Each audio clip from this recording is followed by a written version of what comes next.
Air marshal Sarabjit Singh Hothi इस वक्त हमारे साथ हैं। Sir, welcome to our show. Thank you, thank you. Thank you to have you over again. Right from day one, when you step into the aircraft, see, after these are machines, things are meant to go wrong. Why does the machine have an ejection seat? Yes, you know, an engine, a single engine aircraft, ये तो twin engine था कि engine बंद हो गया, उसने नीचे आना ही आना है. So that is why the concept of ejection seat is there. आपने भी सर इस तरह से इजेक्ट किया?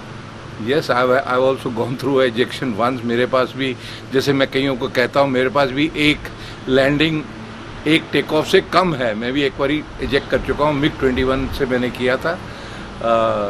Yes, it was an experience which I am recollected. जब उस ये MiG-21 भी मेरे को थोड़ा सा कनेक्शन है आदमपुर के साथ ही है. मैं आदमपुर में पोस्टेड था और मुझे हलवारा भेजा गया. उसके बाद ये स्टोरी हुई है, उधर भी मैंने इजेक्ट किया. 75 की बात है और हमारी फायर पार्ट डेमोन्स्ट्रेशन चल रही थी.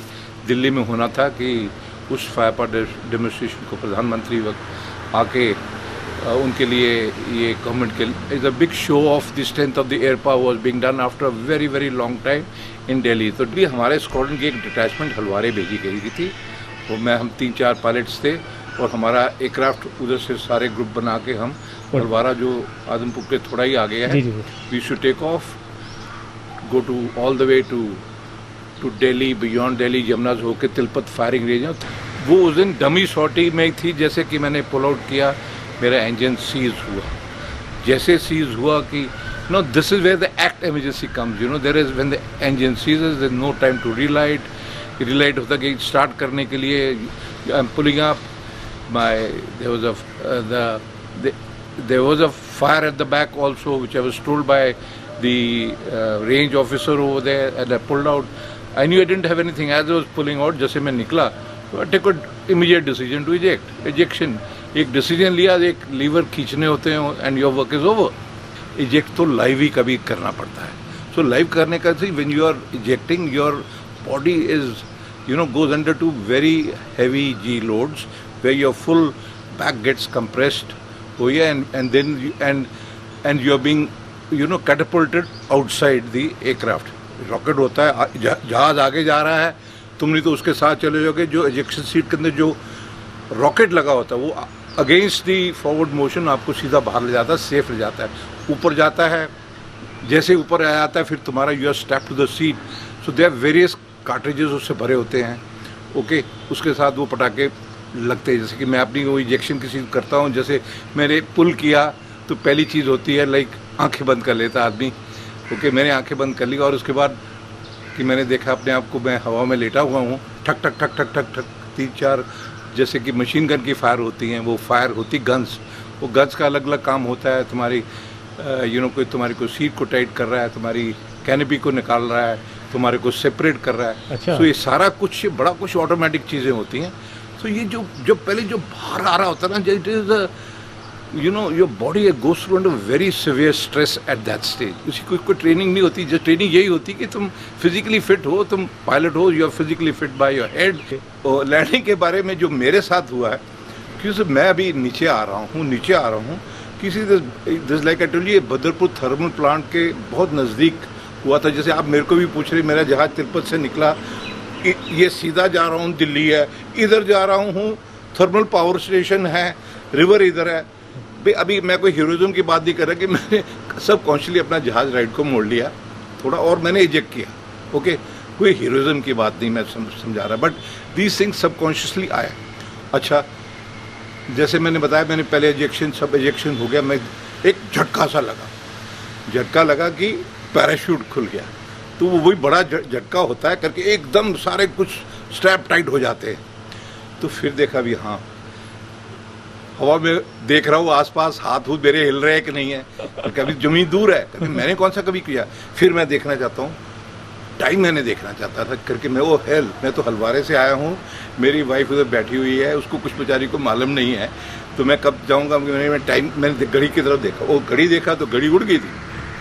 सो ये हुआ. अच्छा, वो दूसरा फिर मैंने देखा आसपास मेरा जहाज किधर है, जहाज किधर है. जो फिर दूर वो जहाज, वही बोला कि अनकंट्रोल था.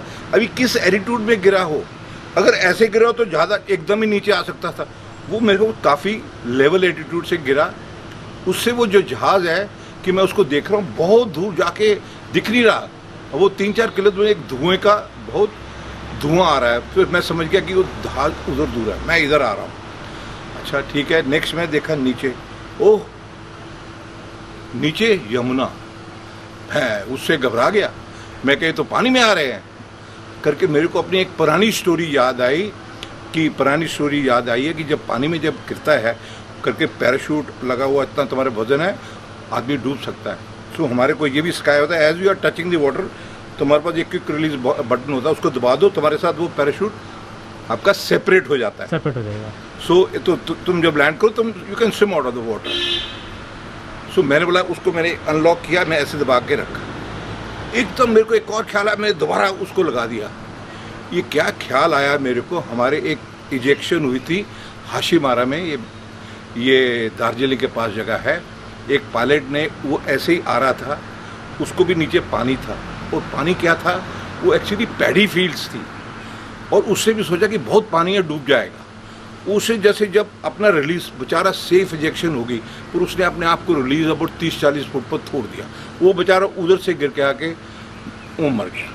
तो मुझे वो ख्यालात आ गया, ओ सरबजीत लड़ी, तू वो मत कहीं ऊपर से गिरा, तू बच तो गया है। तो मैंने कर दिया, हाथ दूर रखे कि मैं खोल ना दूँ। मैं कहा ठीक है, मैं पानी में जाऊँगा तो मैं खोल दूँगा। पर उतनी देर में मैंने क्या किया कि देखा वो रिवर से, वो हमारे थोड़ा जो ट्रेनिंग कराई होती है, तुम जो ड्रिफ्ट कर रहे होते हो कि थोड़ा ड्रिफ्ट करके आप पानी से दूर चले जाओ। मैं खींचे, मैंने अपनी एक साइड की उसकी स्ट्रिंग्स जो होती खींची, और मैंने जैसे ही कर रहा था, वो थोड़ा सा रिवर में सैंडी एरिया था, वाज वेरी लकी, और आई कुड मैनेज इट कि आके बिफोर है धाड़ आके राइट पैर लगा और एकदम मैं बैठ गया। So landed on a soft place. बिल्कुल, मतलब कोई भी खरोच नहीं आई? नहीं, अभी सुन लगी, पैर लगी, थोड़ा जाती नहीं आई, पीछे दर्द जो हो रही, मैं आके पहले आके बैठ गया, मैं लेटा।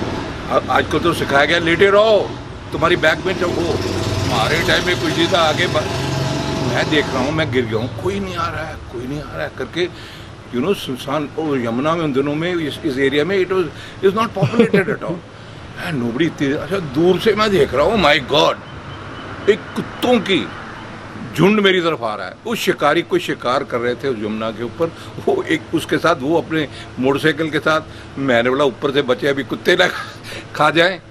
वो ये आप सीन पूछ रहे हो, तो मैं उधर से मैं आया, पर वो आए शिकारी थे, उन्होंने मुझे सूंघ सांग करके बैठ गए। और ये जो शिकारी था मोटरसाइकिल में था, वो आके मुझे पहली बारी आया, उसने अपना पता नहीं पानी पिलाया, फिर मेरे को आके थर्मल पावर स्टेशन में ले गए, उधर मेरे को उनके हॉस्पिटल में इमीडिएट कुछ चेकअप किया।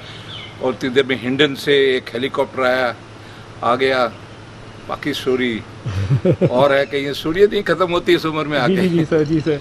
प्रमोशन के बारे में पूछ रहे थे। हाँ, तो जनरली आपने ये किया, बस उसके बाद एक चीज़ और मैं पूछना चाहता हूँ कि तो जब आप पहुँचे अपनी वापस स्कॉटलैंड में पहुँचे, कहाँ पहुँचे आप उसके बाद? हेलीकॉप्टर को कहाँ लेके आ गया? नहीं, हाँ, हेलीकॉप्टर मुझे ना, उसको जो दिल्ली में था ना जैसे हुई, तो उसके जो हवाई अड्डा हिंडन है, जो आजकल वो गाजिया के बाद एक बहुत बड़ा एयरफोर्स का अड्डा है, तो हेलीकॉप्टर उधर से ले गया था करके, एयरफोर्स की फैसिलिटीज उधर थी। उस वक्त कितना रिस्पांस टाइम होता था सर, कितनी जल्दी आ गया था? ये मेरे पास नहीं, वैसे वही मैं बहुत घबराया कि कोई नहीं आया, मेरे को आधा पौने घंटे में आ ही गया था। ओके करके कई चीज़ें थी, चलो बातें, वो आ गया, आधे पौना घंटा ज़्यादा ही लग गया। बिकॉज यू नो, ये बात ऐसी, वो भी आप पूछे, ये फायर पार्ट डेमोन्स्ट्रेशन के लिए 50-60 जहाज पार्ट ले रहे थे, और इतने चीज़ में उन्होंने जो भी कई कुछ बातें हुई डिसीजन लेने के लिए, उनको पता ही नहीं लगा कि मैं इजेक्ट कर गया हूँ, टेलीविजन में दूसरे जहाज आ रहे, बहुत डिसरप्शन हो सकती थी। ओके, सो उसकी भी जो स्टोरी है कैसे आया, वो भी कभी बताने का दिल कर रहा है, बट उसको छोड़िए, टाइम लगा। पर वापस आने के लिए मुझे उन्होंने फिर एकदम छोड़ते नहीं, मेडिकल उधर भी होता, तो आ गए। तो स्टेशन कमांडर, वो बाद में सूरी साहब, उनके ग्रुप कैप्टन सूरी थे, जो बाद में चीफ बने, उसने मुझे जाने नहीं दिया, बोलो पहले अपना मेडिकल कराओ। मुझे अगले दिन दिल्ली MH में लाया गया, मिलिट्री हॉस्पिटल, जो आजकल RR हॉस्पिटल बोलते हैं।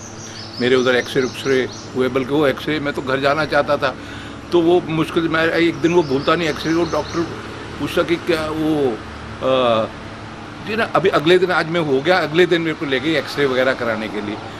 तो मैं जल्दी करने की कोशिश कर रहा हूँ, आके डॉक्टर बड़ा वो हुआ, कहता कि क्या जल्दी है अपना, उसने मुझे बुलाया, वेयर इज द हरी, अच्छा, तो हरी, मैंने बोला हरी ऐसे वाइफ या कुछ बोला उसको, फिर बोलता वेयर इज द पायलट, तो मैंने I am the pilot, you are the pilot, बल्कि डॉक्टर भी शॉक्ड हो गया कि तू ब्लडी अभी भी इतना तेरे को कुछ। फिर उसने ना मेरे साथ इतना अच्छा व्यवहार किया, उसने फटाफट सारा कुछ करके रिपोर्ट फिट किया करके, येस पीपल वर सरप्राइज कि वी आर यंग यार। मेरी उम्र क्या थी, 26 साल का साइज, 26 का था। तो आपका रैंक क्या था सर? फ्लाइट लेफ्टिनेंट था मैं, उससे फ्लाइट लेफ्टिनेंट था।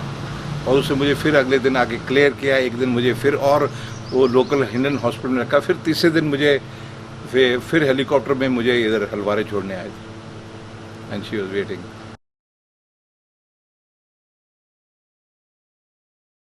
मैम जब आपको न्यूज़ पता लगी कि एयर मार्शल साहब का जो प्लेन क्रैश कर गया, तो आपको कैसे वो उस वक्त आपको कॉल आया था, क्या कैसे पता लगा? ऐसे कॉल तो कुछ नहीं आया था। We were in Halwara at that time and I was expecting my first child. तो all of a sudden squadron commander और साथ में एक दो लेडीज़ घर में आ गए बताने के लिए कि यू नो स्क्वाड्रन लीडर होती has ejected, but that time अच्छा फ्लाइट लेफ्टिनेंट होती is ejected, but as a newly married I didn't know the terms of ejection की क्या चीज़ होती है, ये क्या है। I thought he was thrown out और he is gone out of you know town और something like that. So she thought it was some slang, ejected. So समझ ही नहीं आई। it took me some time to realize that he is ejected, and the you know the plane caught fire and it was a bird hit in Delhi. So it was really very very shocking, and once I came to know about the term ejection, after that I was in such a shock. I literally didn't know what to do and what to say. I was like a zombie, absolutely. But he being, you know, the squadron commander's wife, she was very nice and very understanding. She made me understand कि what are the terms, क्या होता है, कैसे pilots को ये eject करना पड़ता है, अगर जहाज़ को कुछ हो जाए तो वो eject कर जाते हैं। But इसमें घबराने की बात नहीं होती because he ejected very safely. Though his, you know, hair caught fire and it was quite tough for him, but he came back after 3 days. But to my surprise, after 1 week, he was flying again. That's what is the strength of a man and of a pilot. So it was amazing. The way the squadron commander and the ladies cooperated with me, मेरी तो वो strength बन गई थी बिल्कुल उसके बाद। और इतना उन्होंने वो आपको ढांढस दिलवाया कि भाई सब कुछ ठीक हो जाएगा, कुछ फिक्र करने की ज़रूरत नहीं है। और it happened like that only, and God forbid nothing happened. He ejected safely and then he was back to the flying again. That was my real surprise कि ऐसे कैसे है। पर यही एक पायलट की तासीर ही ये होती है। They are trained for that day. Though you don't wait for such occasions, but if sometime it happens, you have to be lucky to survive such an accident. You know. So God has been kind to me and to my husband. So I'm very proud of him. And that's it.